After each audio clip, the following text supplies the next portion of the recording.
May 7th, 1954, at 5:30 p.m. 1,000 French soldiers surrendered at the Battle of Dien Bien Phu. 8,000 Viet Minh and 1,500 French died in battle. After losing the battle, France proceeded to withdraw completely from Vietnam, ending a bitter 8-year struggle against the Viet Minh. But the war had yet to end for the Americans. In fact, it had only begun.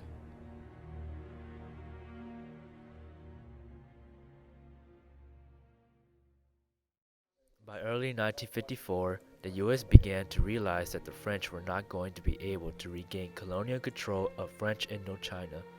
At the Battle of Dien Bien Phu, Ho Chi Minh's army was on the road to victory against the French forces. A victory for the Viet Minh gave the US fear, for it meant a communist regime for all of Vietnam.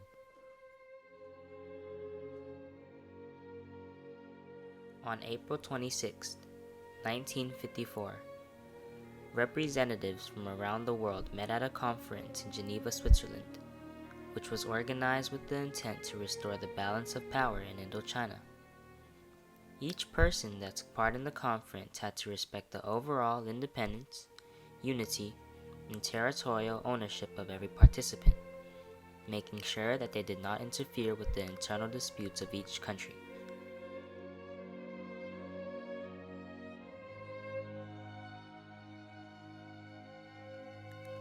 During the conference, President Eisenhower gave a historic press conference in an attempt to increase support for U.S. aid to Vietnam. During Eisenhower's press conference, he was asked about the importance of Indochina. Eisenhower responded that the loss of Indochina would create great consequences to the free world.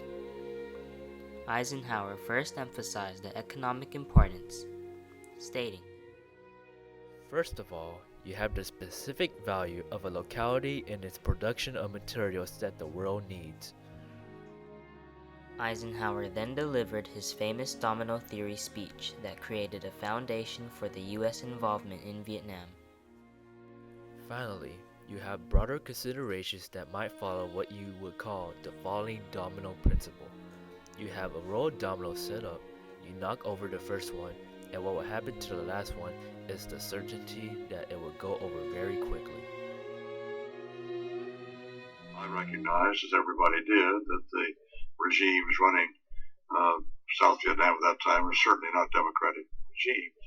But if we were to hold this last piece of land against the encroachment of communism in Southeast Asia, we had to hold it first, hold the territory first, and then hope that the democratic government would follow. Eisenhower then stated the significance of Indochina's geographic location. It turns the so-called island defensive chain of Japan, Formosa, of the Philippines into the southward and moves in to threaten Australia and New Zealand. To all free peoples, not merely by a noble idea, but by a simple need.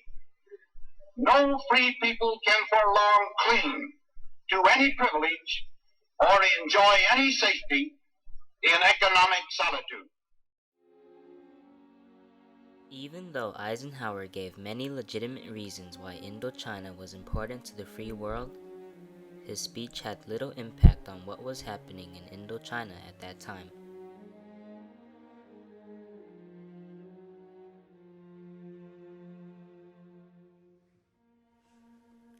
At the Geneva Conference, a set of documents known as the Geneva Accords were presented. The contents of this document officially stated the defeat of the French and agreed to split Vietnam into two parts, North and South Vietnam. The northern area was to be ruled by the Viet Minh, while the state of Vietnam governed the southern area. 3 different ceasefire accords pertaining to Laos, Cambodia, and Vietnam were signed. All foreign troops were forced to pull out and were prevented from any more military intervention in Indochina. For most of the conference, there was a unanimous decision to accept the Geneva Accords. However, the Eisenhower administration did not agree to it.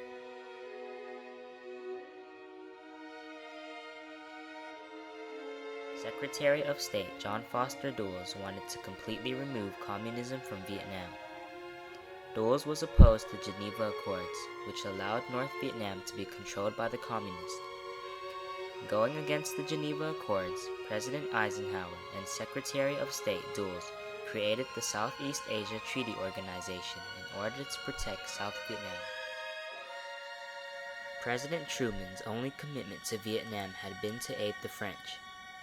The moment the French retreated from Dien Bien Phu was an opportunity for the United States to completely rid itself of its involvement with Vietnam. Instead, a turning point in history occurred. President Eisenhower's administration disregarded the Geneva Accords and pulled the United States' involvement much deeper into the Vietnamese conflict. The Vietnam War was not widely supported. Even the South Vietnamese were not fully committed to fighting the war. There was also a huge problem for the U.S.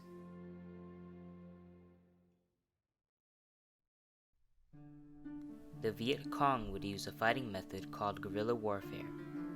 Gaining the support of the population is the foremost importance for guerrilla warfare. Each time the shelling starts, the enemy withdraws his attacking forces to escape the punishing fires. When it is lifted, he regroups and again tries to take the camp. Despite week-long airstrikes by U.S. Air Force jets, the Viet Cong have shown no signs of withdrawing. When General Westmoreland took over, his strategy was basically to search and destroy. In other words, to search out the communists, the Viet Cong, as well as the North Vietnamese that would come into the country, and to destroy them. The nature of guerrilla warfare makes it hard to distinguish between combatants and civilians. In order to fight against such tactics, the U.S. turned to search and destroy missions. This method would kill many civilians who were not involved and make the war increasingly more unpopular. The event that many historians believe to be the turning point of the Vietnam War was the Tet Offensive.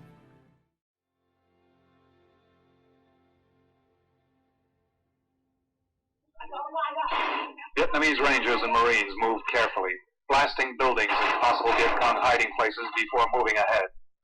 This was the first time heavy fighting has taken place in Saigon proper. Until now, most of it has been in the Chinese section of Cho Long and in the suburbs. On January 31, 1968, the North Vietnamese launched a large-scale surprise attack on all major cities of South Vietnam. The U.S. government was trying to portray the war as clean, simple, and easily won. But with the Tet Offensive, the Americans could now see that the Vietnam War was in fact a destructive war. To the U.S. citizens, the scenes of the war shown on nightly television news seemed horrifying, and public opinion quickly began to change.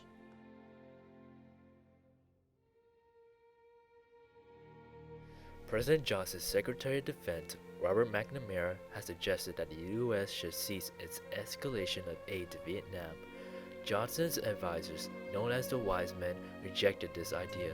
The Tet Offensive forced the U.S. government to realize that the American people's support had declined for Vietnam.